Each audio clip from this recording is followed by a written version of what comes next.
हरे कृष्णा। इस विषय में बड़े प्रश्न आ रहे हैं कि विजया एकादशी कब है।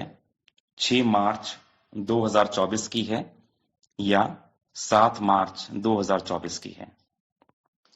कई कई स्थानों पर ऐसा बताया गया है कि 6 तारीख को स्मार्त एकादशी है और 7 तारीख को वैष्णव की एकादशी है।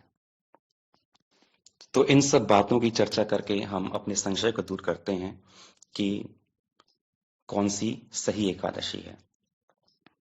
सबसे पहले हम बात करते हैं कि स्मार्त एकादशी कौन सी है और वैष्णव एकादशी कौन सी है।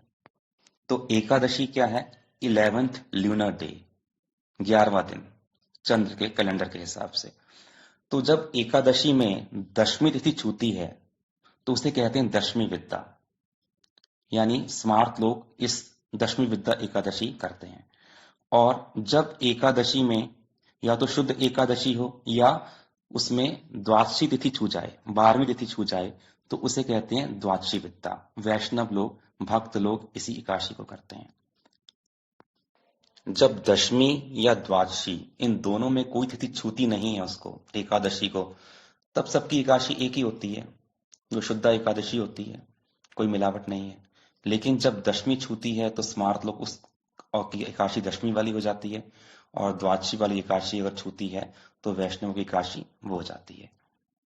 नंद बाबा श्रीमद् भागवतम में वर्णन है कि हमेशा द्वादशी विद्या एकादशी या शुद्ध एकादशी किया करते थे।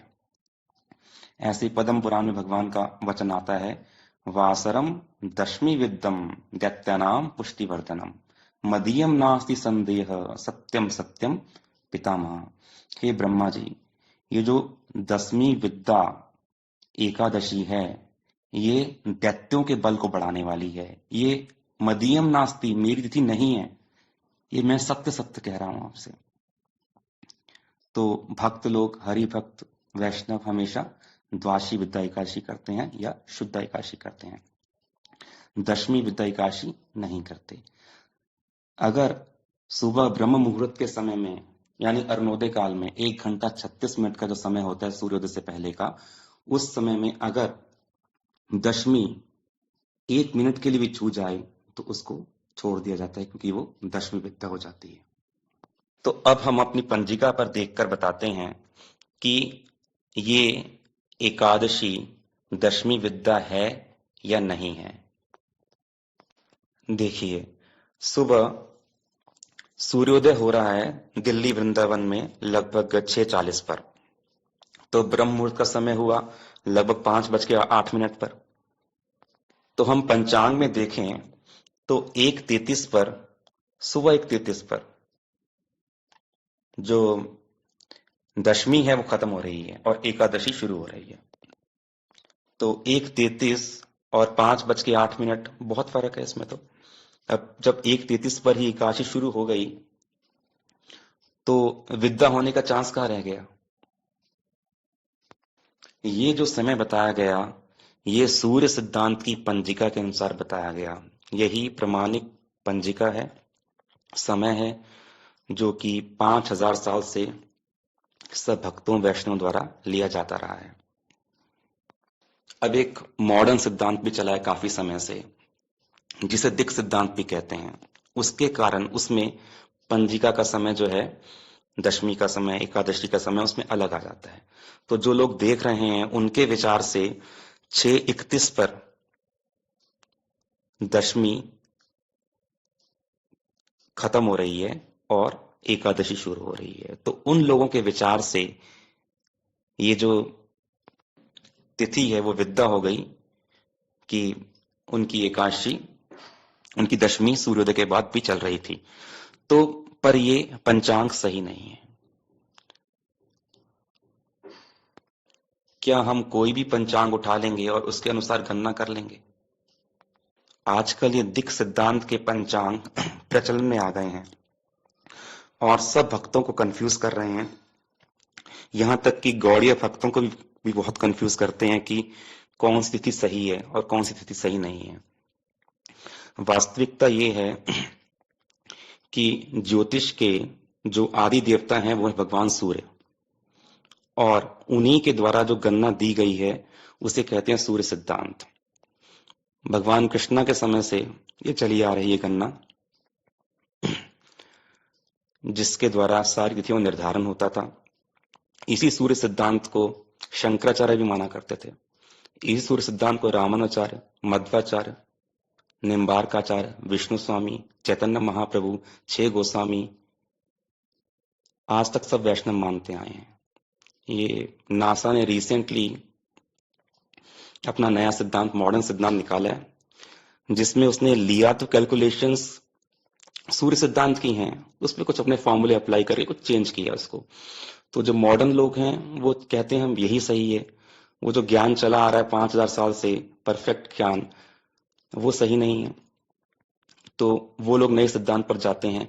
लेकिन इसी बात का विचार करके जब भक्ति सिद्धांत सरस्वती प्रभुपाद के समय में ये सिद्धांत आया, दिक् सिद्धांत, तब श्रील प्रभुपाद जो कि जाने माने ज्योतिषविद थे, उनको स्वयं जगन्नाथ दास बाबा जी महाराज ने आज्ञा दी।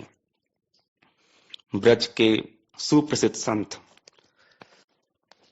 जिन्होंने चैतन्य महाप्रभु जन्म स्थान को प्रकट किया, दोबारा उसका पता बताया, तो उनके द्वारा प्रभुपाद जी को आज्ञा हुई कि आप इस वैष्णवों के लिए एक पंजिका बनाओ, जिसमें सही वैष्णव नामों के साथ भगवान के महीनों का नाम लिया जाए, और उसके अंदर सब प्रकार की वैष्णवों की तिथियों का भी वर्णन किया जाए। तब प्रभुपाद जी ने इस कार्य को आरंभ किया और वो वैष्णवों के हिसाब से पंचांग, एकादशी निर्णय करने लगे।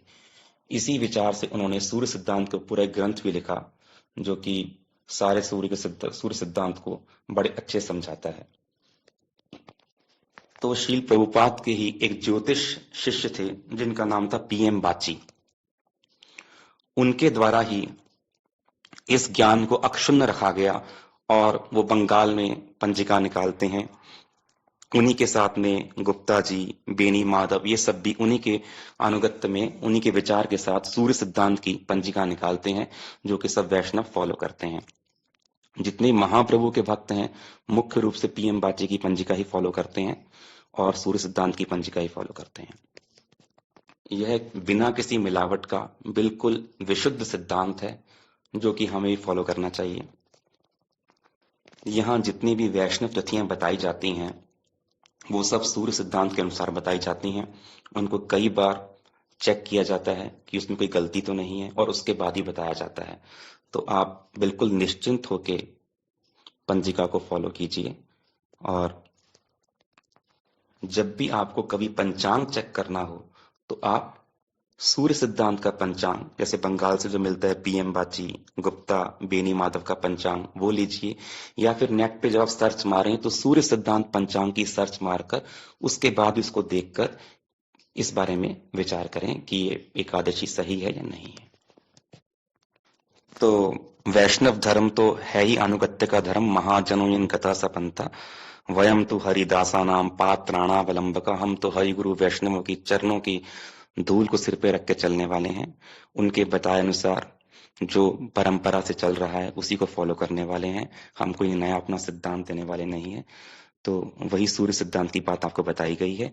तो इस विचार से 6 मार्च 2004 की जो एकादशी है वो बिल्कुल शुद्ध एकादशी है, जिसमें किसी प्रकार की कोई विद्या नहीं है और यह कोई स्मार्ट नहीं।